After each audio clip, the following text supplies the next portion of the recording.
पर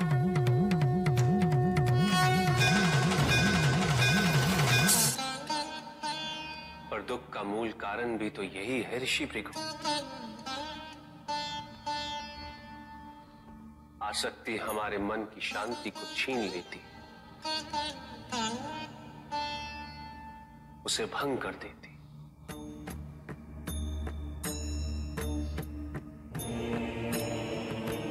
हमारी बुद्धि को स्थिर नहीं रहने देती, उसे चंचल बना देती।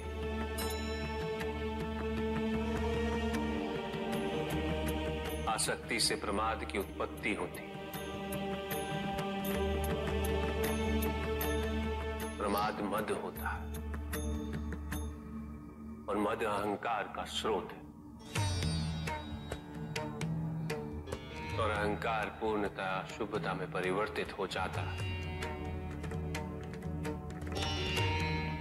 अर्थात आसक्ति अशुभता की जननी। इसलिए अनावश्यक है।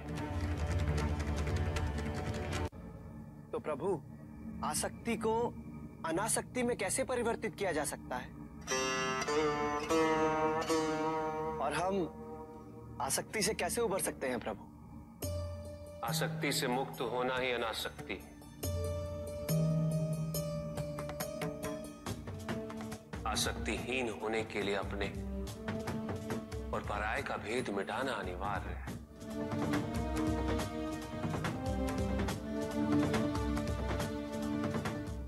और यह तभी संभव होगा जब हम सुख की खोज बाहर नहीं, अपने भीतर करें।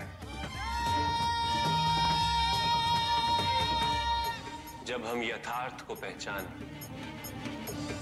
उसे स्वीकार करें।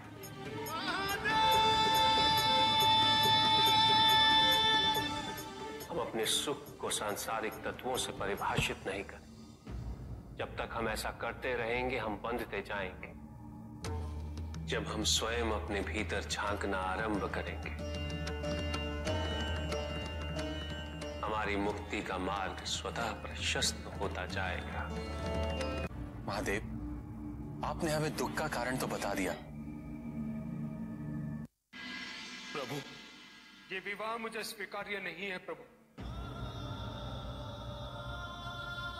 मैं मेरे जीवन का प्रत्येक क्षण आपकी सेवा में समर्पित करना चाहता हूं।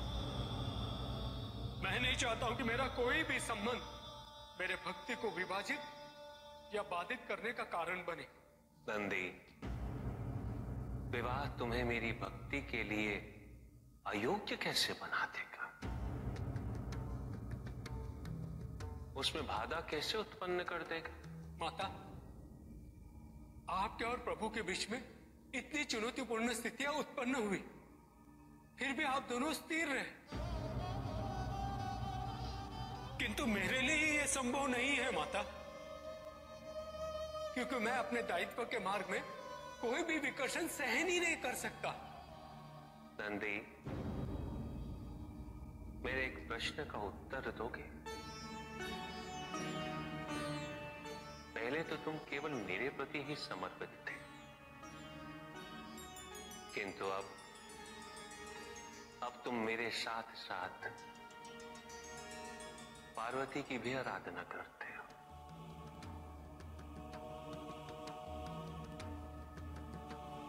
क्यों? प्रभु,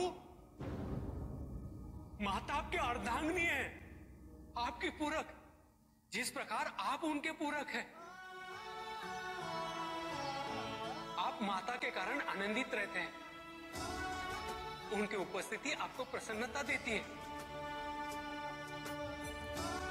अन्यथा आपको इतना हर्षित उनसे पहले मैंने कभी नहीं देखा है। फिर कुमार कार्तिकेय का जन्म, अशोक सुंदरी का जन्म, और फिर हमारे गणेश का जन्म। प्रभु, इस प्रकार मैंने कैलाश को पूर्ण होते हुए देखा है, और यह सब माता के कारण ही हुआ है। प्रभु, जिस कैलाश में आप वास करते थे, उसे माता ने निवास बना दिया, इस कैलाश को संपूर्ण कर दिया।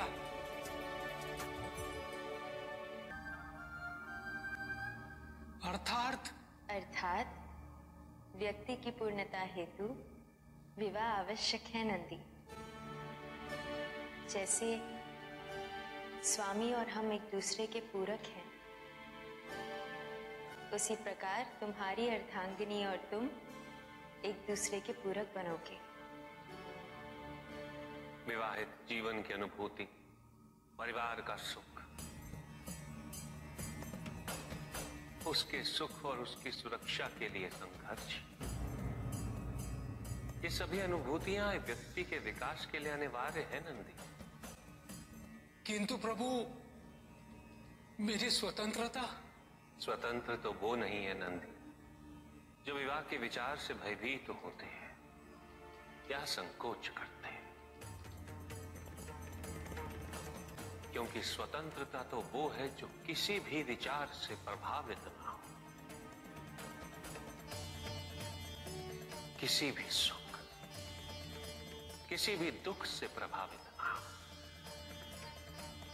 और जो व्यक्ति इतना तटस्थ हो, जागरूक हो, उसकी स्वतंत्रता को तो विवाह से भी प्रभावित नहीं होना चाहिए।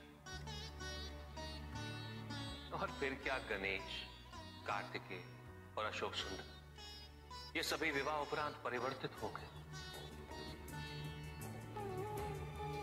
क्या उनका विवाहित होना उनकी भक्ति और उनके समर्पण में बाधा बन गया नंदी? उनकी स्वतंत्रता में बाधा बन गया? क्या अपने माता पिता के प्रति उनका प्रेम और उनका सेवा भाव घट गया नंदी? फिर मेरे एक और पुत्र को ये चिंता क्यों?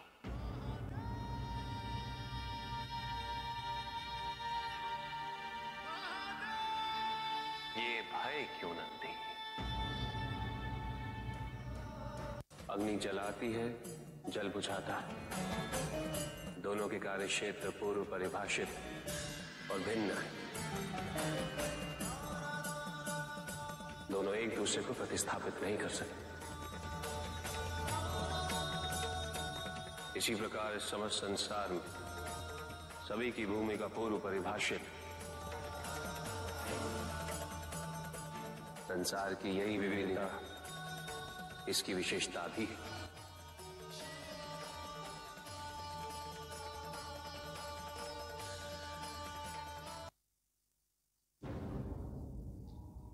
सृष्टि के निर्माण उपरांत एक बार नारायण ने तप के लिए महादेव से उत्तम स्थान के निर्देश की याचना की। महादेव ने अपनी प्रेरणा से समस्त तेज संपन्न अत्यंत शोभायमान पंचकोशी नगरी का निर्माण किया।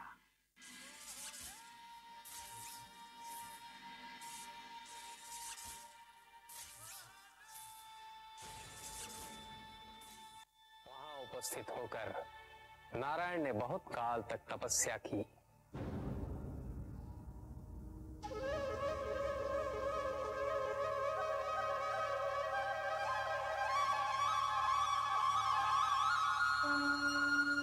नारायण की तपस्या के अनंतर ही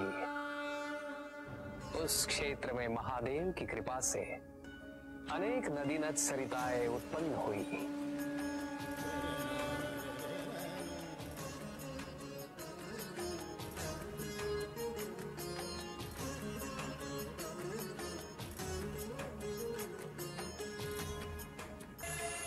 इस सब को देखकर आनंदमयी हो उठे नारायण ने जैसे ही अपना शीश हिलाया, उनके कान की मणि गिर पड़ी।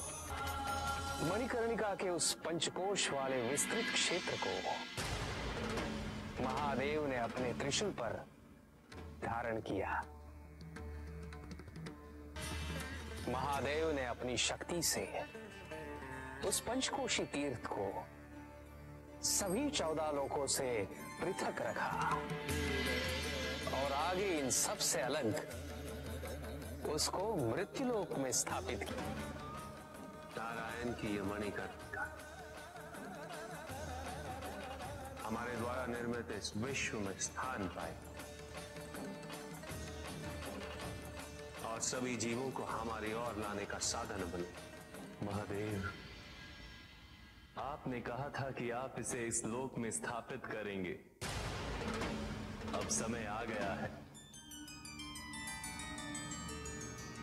महादेव की कृपा से उस मणिकर्णिका का विस्तार पंचकोश तक हो गया। ये मणिकर्णिका पंचकोश की काशी बनकर इस पृथ्वी पर सदैव रहेगी। ये अविनाशी है, चिरकाल तक। सृष्टि के अंत के पश्चात भी इसका अंत नहीं होगा। ये भूमि मुझे सदैव प्रिय रहेगी। यहां तप करके स्वयं नारायण तीनों लोकों को प्रकाशित किया, इसीलिए ये मुझे अत्यंत प्रिय है। मैं इसे कभी भी नष्ट और विनष्ट नहीं होने दूंगा। ब्रह्मदेव, जब संसार के आवर्तन के पश्चात प्रलय आएगा, मैं इस काशी को पुनः अपने त्रिशूल पर धारण करूंगा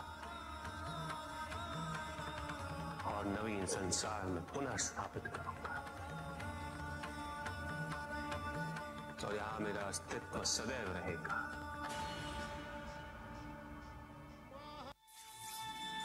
महादेव ने उस क्षेत्र से अपने आत्मिक योग को ध्यान में रखते हुए अपने ज्योतिर्लिंग को वहां स्थापित किया, जो इस क्षेत्र से कदापि पृथक नहीं हो सकता। विश्व की स्थापना तो हुई, किंतु इस ज्योतिर्लिंग को आपने उस स्थान पर स्थापित किया है जिसकी ऊर्जाएं विश्व से परे।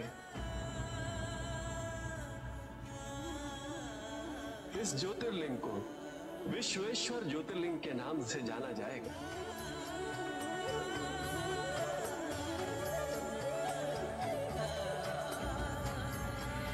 महादेव उस काशी को अपने त्रिशूल पर प्रलय और अनिष्ट की स्थिति में धारण कर उसका संरक्षण करते रहते हैं। इसीलिए ये क्षेत्र सभी लोगों से न्यारा है।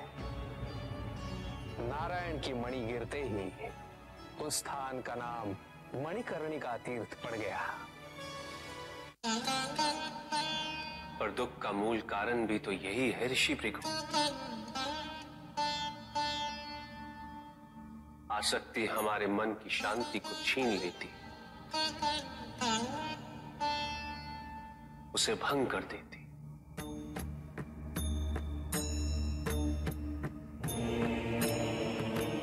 हमारी बुद्धि को स्थिर नहीं रहने देती, उसे चंचल बना देती।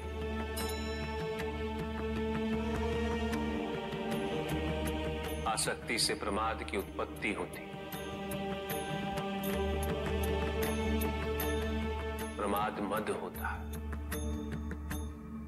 और मद अहंकार का स्रोत है।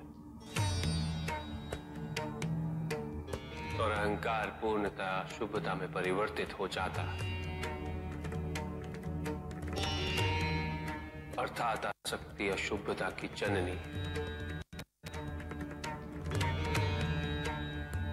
इसलिए अनावश्यक है। तो प्रभु, आसक्ति को अनासक्ति में कैसे परिवर्तित किया जा सकता है? और हम आसक्ति से कैसे उबर सकते हैं प्रभु? आसक्ति